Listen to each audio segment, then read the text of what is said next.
I'm going to be brutally honest with you.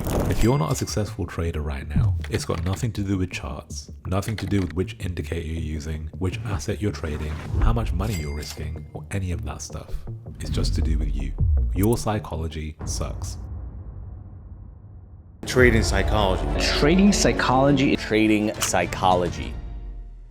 Today, we're going to dive into the most crucial aspect of trading that is so often overlooked: trading psychology. Yes, it's boring, and most of you will probably leave this video thinking that this is not what you need, and that what you need is some sort of special strategy, a special trick, or this unbelievable indicator that nobody's ever seen before. You're going to go looking for that golden nugget that's going to make you a profitable trader, and you're not going to find it. And eventually, you'll probably end up here again, wondering what's gone wrong. So go ahead, leave the video and skip it. But for the few of you who will stick around and watch this video and listen to what I've got to say, if you take on board what I'm going to share with you today, you will be a step closer to becoming a profitable trader and building financial freedom for yourself. I remember my first huge trade. It was a $500 win on Bitcoin. I was ecstatic.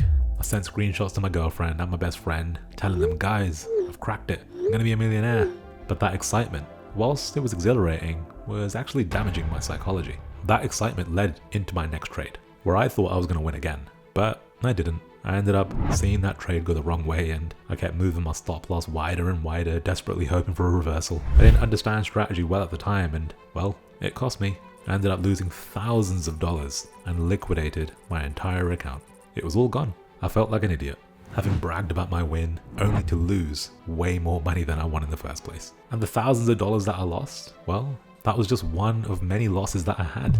You see, reality checks in the trading game don't just happen once. They're a constant occurrence, and unless you dial into that psychology and figure out how to manage your emotions, it's never going to stop. Let's get one thing straight. You can be the best chart analyst in the world, but if you can't control your emotions, you are not going to be profitable. Over half of trading is managing your emotions. Execution and risk management are critical, and they hinge heavily on your psychological state. Do you face your trading obstacles head on, or do you sidestep them, hoping that they're just going to disappear? Your trading account isn't just a number, it's literally a mirror that is reflecting your psychological state. Trading is an emotional roller coaster. Fear and greed are the biggest drivers of market movement in itself, but they're also the worst enemy that you'll have. And recognizing these emotions and learning to manage them is key.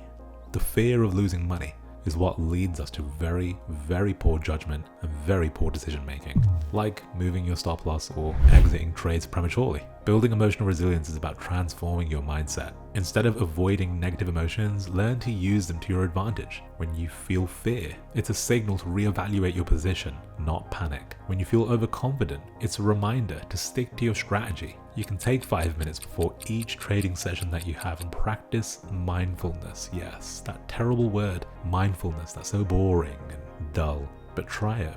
Sit down at your desk and you're ready to trade. Before you even open that trading view chart, focus on your breathing, center your thoughts, ground yourself. This simple practice can reduce impulsive decisions and improve your focus. Define your trading goals for the week, whether it's sticking to trading plans or not chasing losses or maintaining a discipline. Having a clear goal helps your actions align with your strategy. And for God's sakes, keep a journal. They all say it, all the gurus told us. Journal your trades, but nobody does it. If you document your trades, entry, exit, reasons for taking the trade, but more importantly, the emotions during the trade. Review that journal regularly and identify patterns and areas of improvement. Did you know that our brains are wired to see patterns even when they don't exist? This tendency often makes traders see signals that aren't there, leading to impulsive decisions. Studies show that mindfulness meditation can actually rewire your brain, improving areas related to emotional regulation and decision making. This stuff works, but you won't do it because it's boring, right?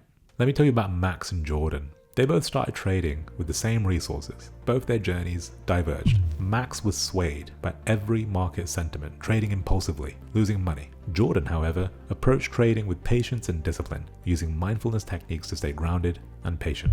While Max's account dwindled, Jordan protected his capital and gained valuable insights into his trading psyche. Who do you want to be?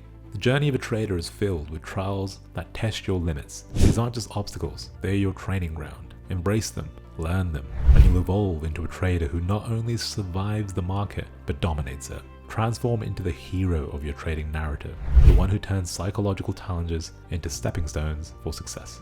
If you enjoyed this, go ahead and click the link in the description to join the Pareto Trader, where we talk about psychological trading tactics to improve your mindset and gain a better edge when it comes to your mental approach to trading. Remember to hit like, comment below, and subscribe.